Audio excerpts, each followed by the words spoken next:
all you people who can't come to Snakehall at the moment, we're going to make a lemon cake, and you will have got the ingredients hopefully soon so that you can make it too. First of all, importantly, you need to put your oven on to 180 degrees C or 160 if it's a fan oven, or gas mark 4. I have put the ingredients out in the order that we use them. So we've got 225 grams of butter, 225 grams of sugar, which we're going to mix together. Then we're going to put in the eggs, then the flour and some grated zest from the lemon. Now that is just the very yellow bit. I've started grating it so that you can see that you only want this bit. So when you can see that, stop, because otherwise you'll get the pith, which can be very bitter. So I'm just going to show you, use this side of your grater. Just look like when you've finished taking the zest off, and that's what you will have there. Lots of grated lemon peel. Now you'll keep that lemon and the second lemon, because we're going to use the juice of those with some sugar when the cake is baked. Now the other thing you need to do before you start is to sift your flour. So we've got 225 grams of flour as well, which I've already started sifting, but saved a bit to show you what to do, just in case any of you have never done this before. So you do it from high up, because then you get lots of air into the flour.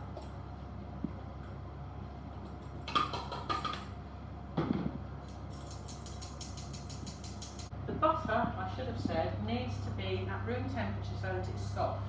You don't want to take it straight out of the fridge and try and work with it, because it won't work very well, as you will find out if you did that. So get the butter and the sugar. And what we're going to do is mix all this together. So you can start first of all by squidging it like this. And so the sugar's mixed into it a bit, and then you're going to kind of beat it like this. To get it all really mixed up, nice and creamy. So the butter will go a slightly paler colour than it starts off. These if you have one. I'm not going to at the moment, I'm going to see how I get on. But this may come in very useful when you add the eggs. So, as you can probably see now, the butter and sugar is all mixed up together, but also the butter's gone a bit paler in colour than it was. And you need to do this until it looks like that. Then we can start adding the eggs. You add them one at a time, and then you have to mix them really first into the butter. Because sometimes it can curdle. You know how milk looks when it's gone really bad or lumpy? Well, that's what can happen with this. And that's when this can sometimes come in very useful. So we'll keep that there just in case. And the other thing that you can do is, if it seems like it's curdling a little bit, you can put a little bit of the flour in with each egg. So we'll see how it goes, eh?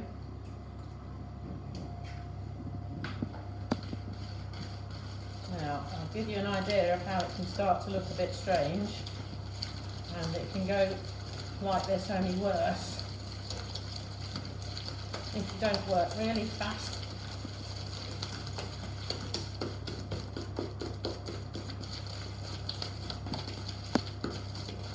And obviously this is a little bit easier on your muscles, but making a cake is a good workout on your arms. So if you're ambidextrous, you could try having a go with your other arm, and that will help that muscle too. Anyway, as you can see, thankfully, that has mixed in fine. It's not curdled. So we'll try the next one. It gets trickier and trickier with each egg. Egg number 2.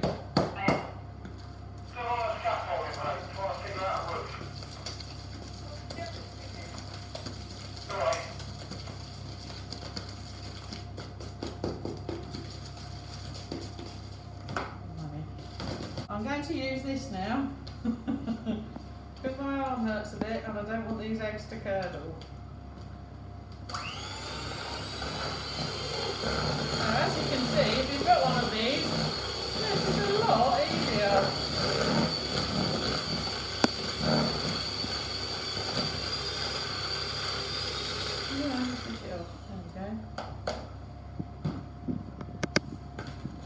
So that's still looking all right, it's not curdling. Now we're going to put the third egg in.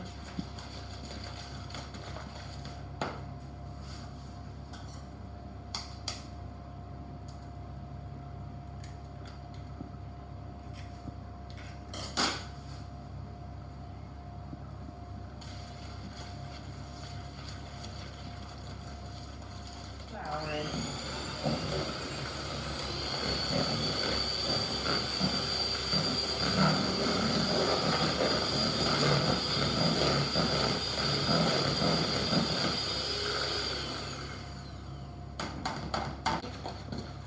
This butter and the eggs is kind of all creamy and fluffy looking. That's how you want it to look before you start adding the flour and the lemon zest.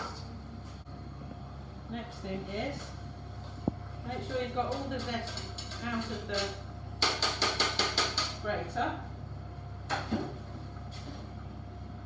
Pop the rest in.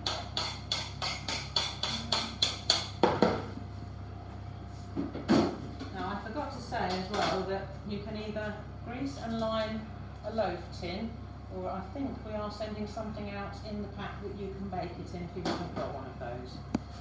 So now you start adding the flour a little bit at a time. And the flour has to be what we call folded in. And this is how you do it. It's basically like a figure of 8. So if you pretend you're drawing the number 8, or you just basically do some swirls like this and gradually turn the bowl round as you're doing it. Make sure you scrape round the sides for the flour that's escaping.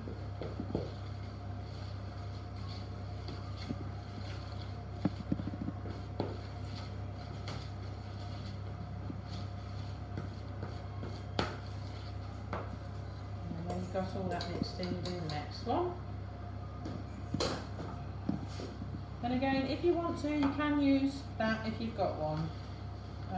Obviously, it's not essential. Once upon a time, we didn't have any gadgets and people would have had to make it like this. So it is possible to do all of this by hand. It's helpful and will be useful when you put it in the tin, which I'm going to use now just to get this butter that hasn't really mixed into the flour very well from around the side, just so we make sure all of it's nice and evenly spread about. Oh. So now the cake mixture should look like this, and it's quite to give it a good wobble to drop it off, so we're going to put spoonfuls of it in here. You can do it in spoonfuls, or you can scrape it all out and tip it in.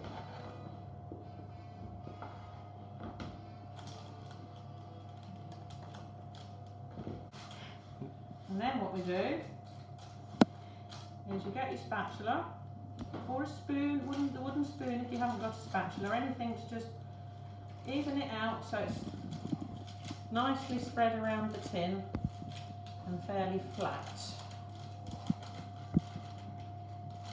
Now this is going to go in the oven for around about 50 to 60 minutes. You will have to check it after, it's best to check it about 45 minutes.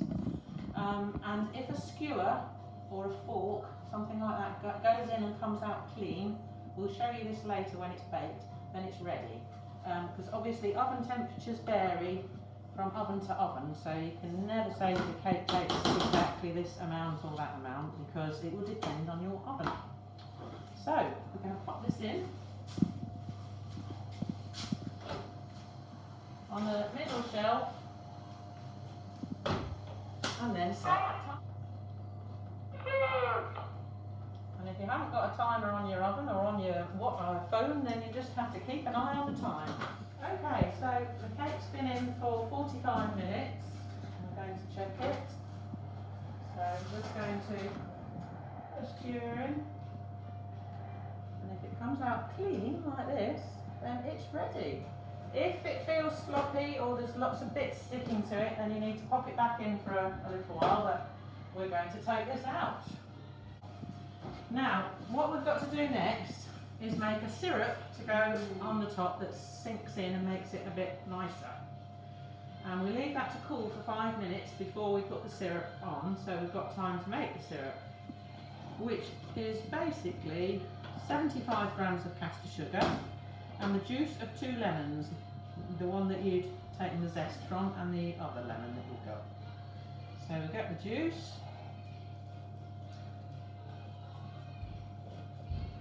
And the good thing with this cake is you don't have to take it out of the tin to cool. You leave it in the tin to cool once you put the syrup on. And then when it's completely cool, you can take it out.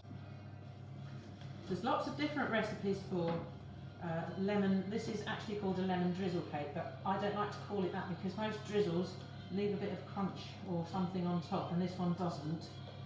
So I just call it lemon cake, but it's one of the easiest ones to make, which is why I chose it. But if you really like it and you like lemon cake, then you could look up some other ones and experiment. Get rid of that and pour that in there. And get rid of all of this. And then we're just going to mix this up.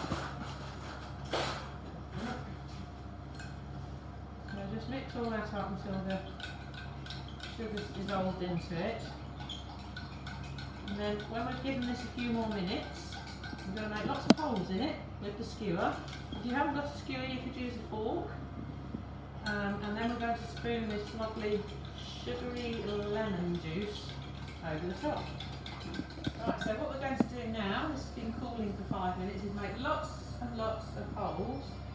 Not right the way down, but quite a way down, because you want this to soak into the cake.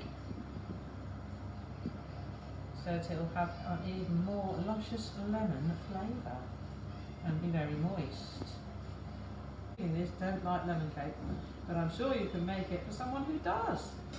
Right, now get rid of the fork, and you're going to take a spoon and just gradually pour the syrup all over it to make sure that you cover all of it.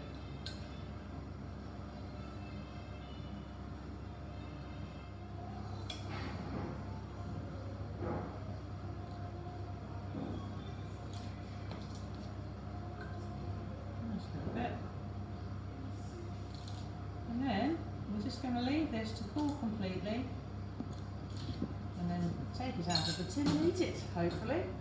Well, I hope you all enjoy that and find it easy and fun to make, and I'm sure you'll be getting something else next month to make because it's nearly Christmas, isn't it? Take care.